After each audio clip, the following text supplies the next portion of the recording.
हमने पिछले काफ़ी सारे सेशंस में जीएसटी के काफ़ी सारे एस्पेक्ट्स को देखा है, जिसमें हमने काफ़ी सारी जानकारियाँ ली। इस सेशन में हम बात करने वाले हैं सर्विसेज के बारे में। सर्विसेज एक इम्पॉर्टेंट सेक्टर है जहाँ से गवर्नमेंट को जीएसटी प्राप्त होता है।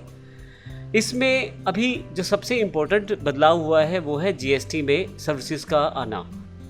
तो यदि आप किसी सर्विस सेक्टर से संबंधित हैं तो उस केस में आप बड़ी आसानी से इस एग्जाम्पल को फॉलो करते हुए अपने अकाउंट्स को मेंटेन कर सकते हैं।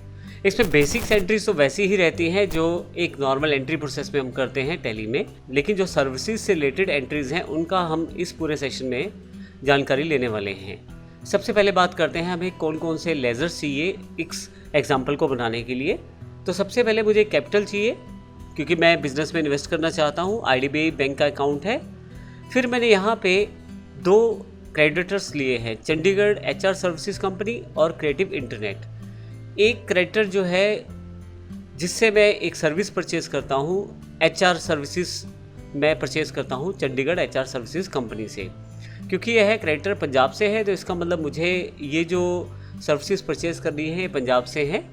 जब भी हम इस तरह की सर्विसेज परचेज़ करेंगे तो वह एक अलग हेडर टैली आपको प्रोवाइड करती है, परचेज़ टैक्सेबल इंटरस्टेट, अगर आप बाहर से सर्विस परचेज़ कर रहे हैं।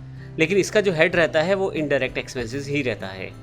इसी तरह से क्रिएटिव इंटरनेट है, हरियाणा की कंपनी है। हमारे ऑफिस में इंटरनेट प्रयोग होता है तो उसका जो बिल है वो क्रिएटिव इंटरनेट द्वारा दिया जाता है।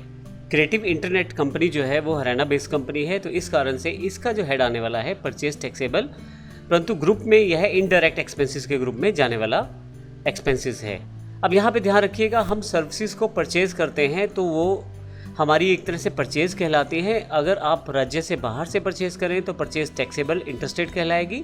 अगर आप अपने ही राज्य से परचेज़ करें तो परचेज़ टैक्सेबल इंट्रास्टेट कहलाएगी, अर्थात अपने ही राज्य से परचेज़ की हुई। लेकिन इनके जो हेडिंग्स होते हैं इनडायरेक्ट एक्सपेंसेस के अंतर्गत आते हैं। इसी तरह से हमारे पास 2 डेटर्स हैं, ड्रोन सर्विसेज हरियाणा से और दिव्या सर्विसेज पंजाब से। अब हम भी कुछ प्रोवाइड करते हैं सर्विसेज, उसमें हम कंप्यूटर से रिलेटेड रिपेयरिंग और नेटवर्किंग सर्विसेज प्रोवाइड करते हैं।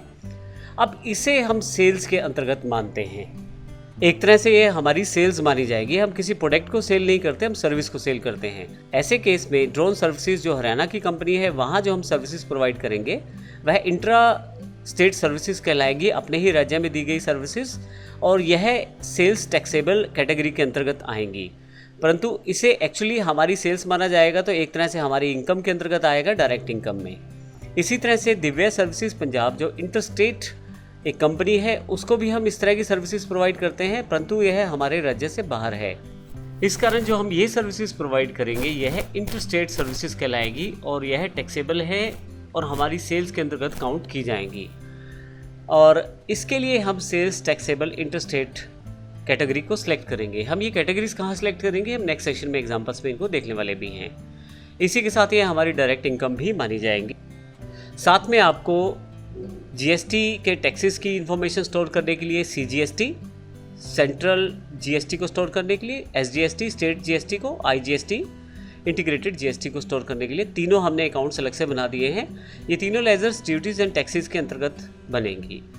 ये हमने देखा हमें कौन कौन से अकाउंट्स चाहिए, तो ध्यान रखिएगा हमें कौन कौन से अकाउंट्स चाहिए, इन सब के बेस पे हम एग्जांपल बनाने वाले हैं। आइए देखते हैं हमें एंट्रीज कौन कौन सी करनी है। A1 सर्विसेज हमारी कंपनी का नाम है और एक साथ को हमने कैपिटल इन्वेस्ट किया है बैंक में 50,000 रुपये। एक साथ को ही हमने internet services creative internet Haryana से प्राप्त की हैं 10,000 रुपये की। जब हम इंटरनेट सर्विसेज प्राप्त कर रहे हैं 10,000 की, तो उसके ऊपर जीएसटी 18% है, जिसमें सीजीएसटी एसजीएसटी 9% है। तो यह 900 की इन्फॉर्मेशन दी गई है सीजीएसटी एसजीएसटी में। इसी तरह से जब हमने परचेज़ की है सर्विसेज चंडीगढ़ एचआर सर्विसेज से, ये हमने कुछ HR services, human resource services कुछ ली हैं, परचेज़ की हैं, और यह जो पार्टी है, यह जो कंपनी है पंजाब चंडीगढ़ बेस है, हमने 5,000 रुपये की सर्विसेज इनकी प्रयोग की है। तो ऐसे केस में जीएसटी जो 18% है और यह आईजीएसटी सेगमेंट में माना जाएगा। तो 900 रुपये यहाँ पे 5,000 के बैठते हैं, 18%, 900 रुपये यहाँ इनपुट दिया गया है। हम इनपुट टैक्स कैलकुलेट करते हैं परचेज पे, केवल एग्जांपल को समझाने के लिए हमने इनपुट लिया है। जब हम एंट्रीज करेंगे तो कॉमन लेजर्स का प्रयोग करेंगे।